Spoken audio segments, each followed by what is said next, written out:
Welcome to the first ever video from my new YouTube room. It's way bigger. Look, I can get right back here from the camera. Look, I've actually got legs. Yeah. Look, it's not finished. We've got to put treatment. We've got to fix up the windows so they don't let the sound of traffic through. But here we are today, and we're looking at these. These are the Adam Audio D3V active desktop monitor system speakers, which Adam Audio kindly sent over for review about 2 weeks now. I've had these for a couple of weeks, but I wanted to get the bench and some other stuff in place first before I did the review, so that I can give you guys a useful and meaningful review that will be helpful to you. And here we are today. And as you can see, I've already unboxed them. I've listened to these now for a little while, and they are very nice indeed. Okay, so the way this video is going to work is I'm going to show you first the unboxing footage I've already filmed. We're going to get them out, look at them in close up, visual appraisal, look at all the connectors, look at all the features, look at all the controls, how they work. And then we're going to do a listening test. I'm going to play you back some different material through these speakers and record the sound on this stereo pair of mics. Okay, yeah, no, I know what you're thinking. This is not a scientific experiment, right? Any pair of speakers in any room recorded with any stereo pair of mics is never going to give you an accurate sound of what those speakers really sound like in real life. But if we play back the same program material from the same position in the same room and record it on the same pair of mics being played back from a variety of other speakers, then at least then you can hopefully make some kind of sense, at least ballpark, about how the D3V monitors behave tonally relative to the other offerings that you also can hear. So hopefully this video is going to be really useful to you in terms of helping you understand what these are like. Okay, so let's get to the unboxing footage now and check them out.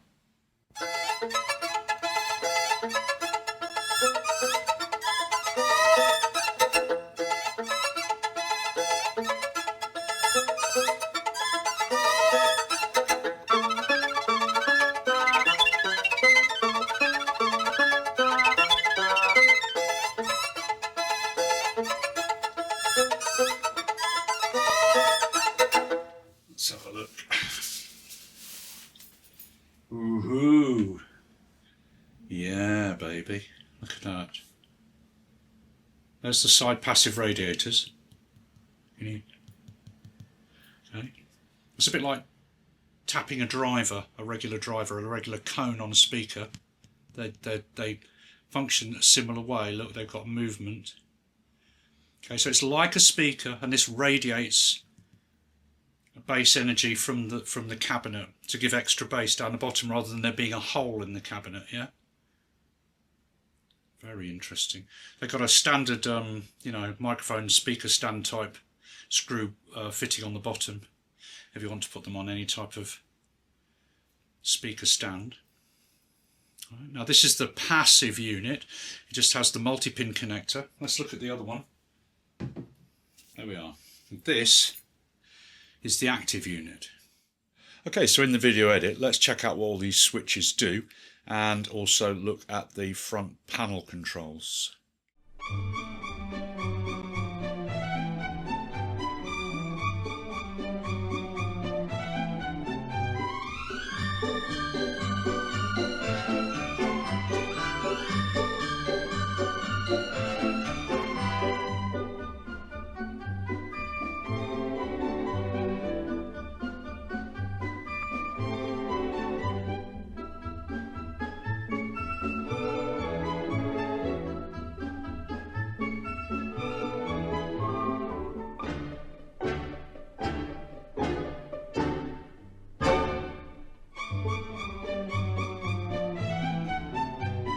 And then finally there's the power connector and there's the multi-pin connector which carries the audio signal off to the other passive speaker. Okay, let's check out the front panel now because it does have controls. Just to show you around the back, I've got the analog inputs plugged in and I've got the digital input plugged in. All right, and they're both carrying different program material. So on the front, this volume control is a multi-press button as well. We press once, the unit comes on. Green, meaning it's receiving on the analog inputs. Okay, if I just dab the button, it mutes, and this pulses a peachy orange colour. Dab again once, unmuted.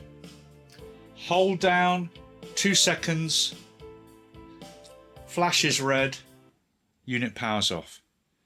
Power it on again, one touch.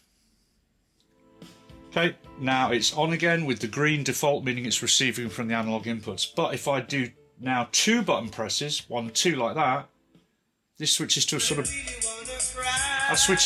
blue colour. Now it's receiving on the digital USB-C input. Okay, double press again, goes back to the green analog inputs. Okay, now watch this, this is cool. Double press again, switches to blue, now it's receiving from the digital input. Now hold and power down. Hold for 2 seconds, flash, it goes off. It's gone off, but it was working on the digital input. So now when I power it back up with a single press, it powers up receiving on the digital input. It remembers whichever input you were listening to. That's kind of handy. You haven't got to do that every time. Okay, let's double press, go back to analog inputs. Okay, now one last thing. All of the controls and the connections are on this left-hand speaker. By default, this is the left-hand speaker. But let's say your bench setup is such that your plugs and connectors and everything are over on the right side of your desk, and you want the unit which has all the connections to be over on the right. Well, all you have to do is press this button 1, 2, 3 times like that. It flashes, and now the channels have been switched left and right. Okay, 1, 2, 3. It flashes, and now they're back. Okay, just to show you that, it's on the analog input at the moment. So I'm going to turn the right side down. Okay, that's the left, which is working. But the right side, no signal. Okay, now I'm going to switch them. 3 presses. Now they're switched. Now this one has no signal, and this one has the signal. Because basically this is now the left speaker. So I'll just put that back to default. 1, 2, 3. That's now the left speaker. And that's very cool. It's very, very cool. It really is helpful for when you're setting this up on your desk. Because one of the most annoying things about these kind of speakers is that the left speaker is the left speaker, and it has to be the left speaker unless you connect the connectors back to front. Well, that works with analog. If you decide, well, you want them switched the other way around, you simply change the analog plugs around, put the left in the right and the right in the left. But if you're receiving a digital input, you can't do that, obviously. So that's really, really cool. Okay, the last thing is, I'm not going to show you this, but if you plug into the headphone jack on the front, it mutes the audio coming out of the speakers. Yeah? Okay, so hold down for 2 seconds, flashes, turns off, and that is how all that works.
Yeah, so my initial thoughts are, just listening quickly, is the sound is really nice. Good extended bass, but it's not hyped.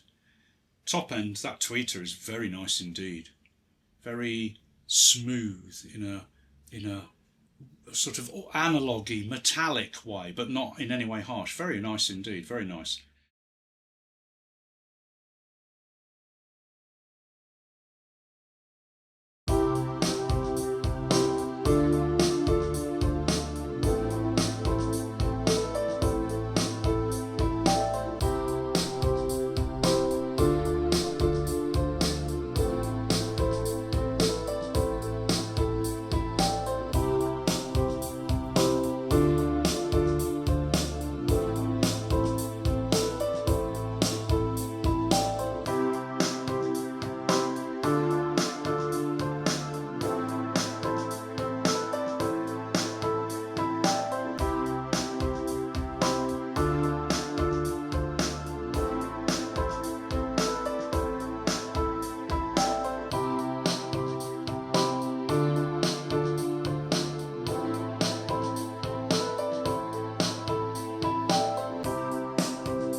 Okay, so summing up now. In the previous listening part of the video, I spent more time switching between the D3Vs and the iLouds. And now in this summing up part, I'm going to be talking about the D3Vs, but very much doing a comparison between them and the iLouds, because that's what people want. Okay, this market sector for small, active, compact desktop monitor system speakers has very few products in it.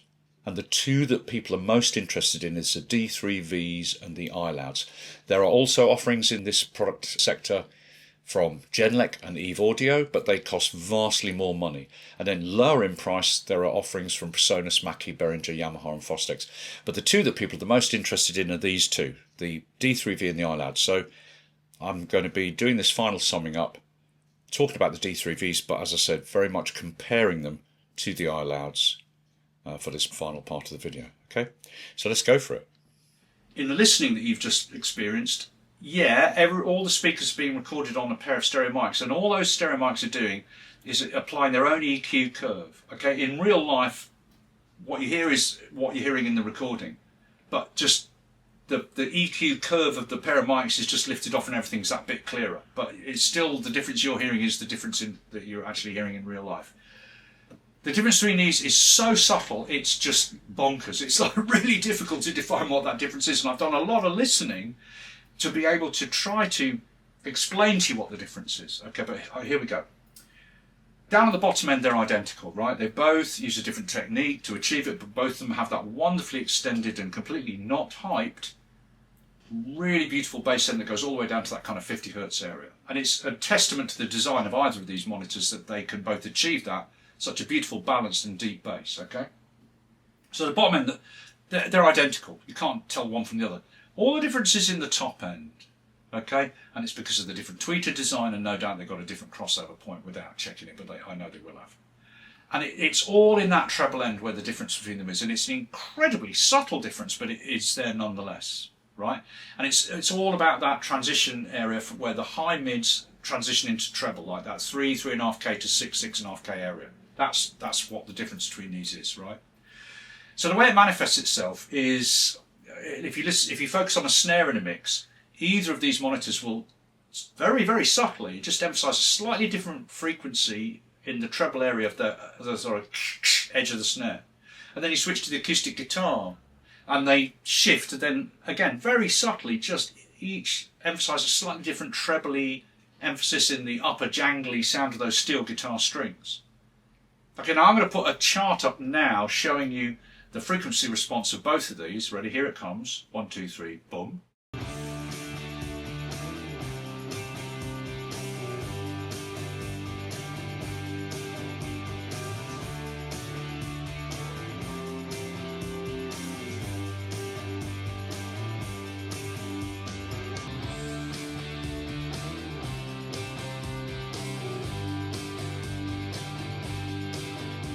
With these, the tweeter is gloriously silky and smooth. It really is. It has an analogy metal sound, very organic, yeah, but not in any way harsh. It's wonderfully silky and it's right up there, emphasised at that really high 9K area, okay, which is very high. And it makes them sound wonderfully silky in an airy, trebly way. And that's led some reviews to suggest that these are dull. They're not. It's just if you're used to something sort of more bright and possibly veering towards harsh, these sound so wonderfully silky and airy up the top end, they might sound dull if you're used to something else. They're not dull. They're just wonderfully silky and trebly up there, right in the high frequencies, right? That emphasis around 9K.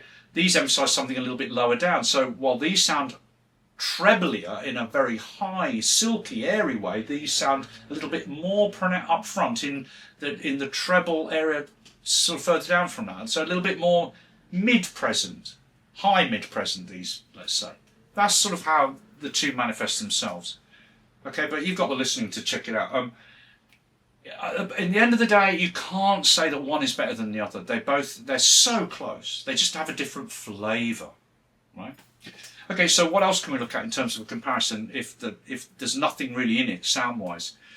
Well, these are a little bit more expensive than these at the moment. It's sort of 280, 300 in pounds, dollars, euros versus 240, 250 for these in pounds, dollars, euros. It's a 40, 50 difference in any of those three currencies. Both are available in black or white. Both of them have the industry standard screw fitting underneath to mount them on different stands and tripods and all the rest of it.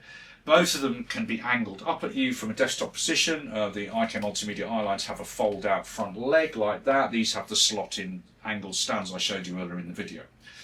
Both of them have switching to change their frequency response dependent on where they've been positioned.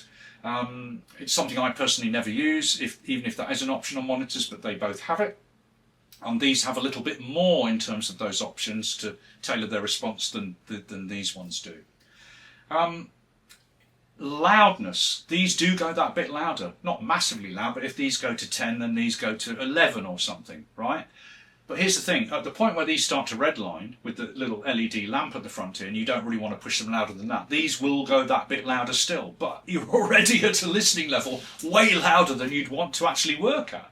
So the fact they can go louder in a writing suite or a home studio situation really makes no difference at all.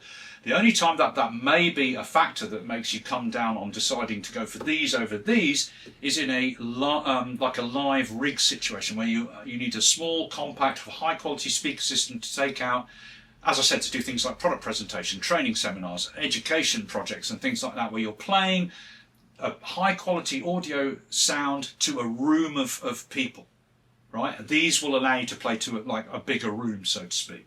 Okay, not much more, but more than these. Don't think these don't go loud, they do, but these go that bit louder still. Okay.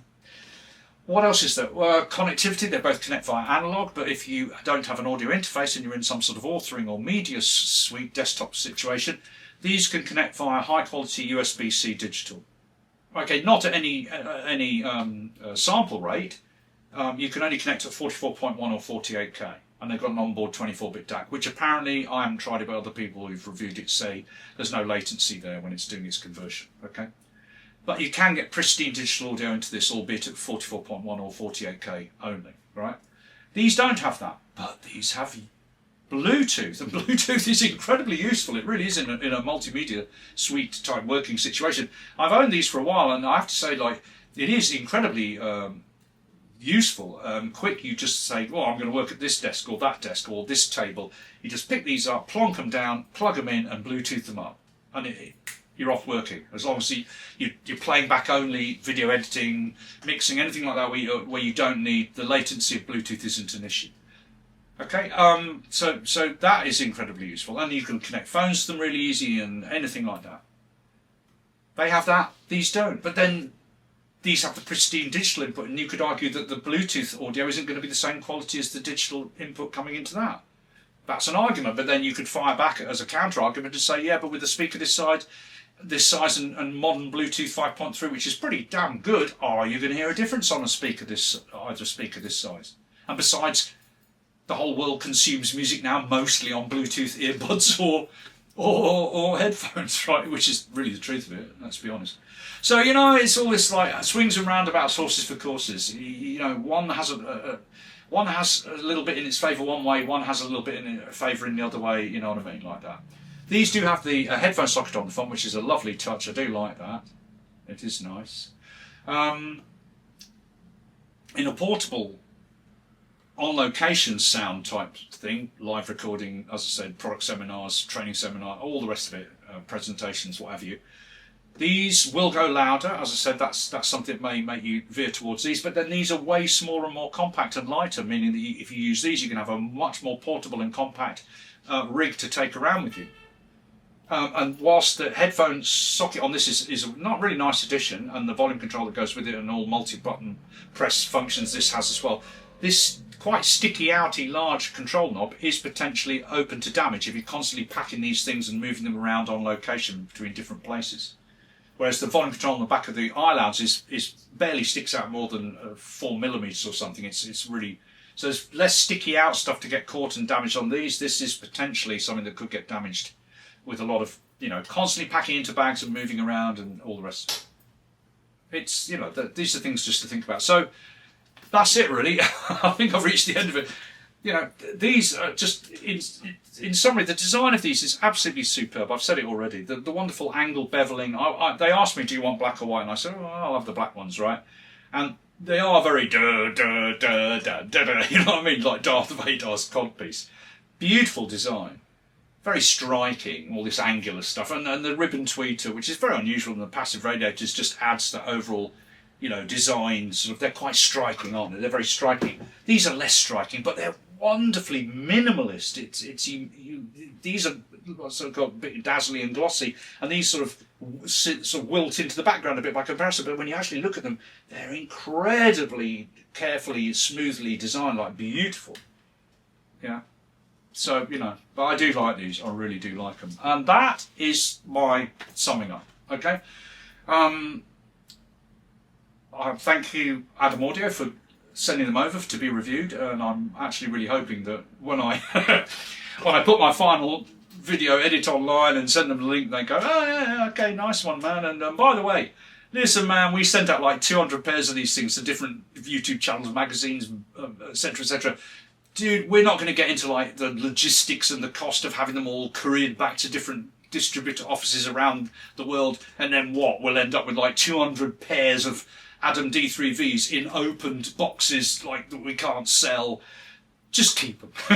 You know what I mean? I'm hoping they're going to say, yeah, just keep them, man, you know. Like the whole Murray Roan thing, you know, the Good News Channel, like, on the front said, just keep it, man, you know what I mean? Why don't they have like a good news station?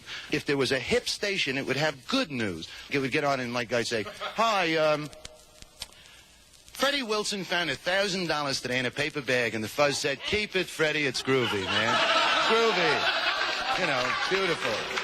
Yeah, that'd be great, because I really like them. I really like them. I rock them a lot, and I'd like to keep these. That'd be nice, but anyway, it is what it is. So yeah, that's my review, and I really hope it's been useful to you and meaningful to you. And I've tried to give you some good stuff so you can really make some sort of sense of how these sound, and particularly the comparison with the iLouds, which I think is important to a lot of people. And that's that. And as I always say at the end of these longer videos, are you not entertained? Are you not entertained? Are you not entertained? Is this not why you are here? Are you not? I hope it's been really useful. Please subscribe, hit the like button, and comment. Let me and other people know what you think. What do you think of these monitors? They're beautiful, you know. What do you think about these, the iLouds, the whole thing, you know? Let people know, get involved, tell me what you think. And I'll see you for more videos soon.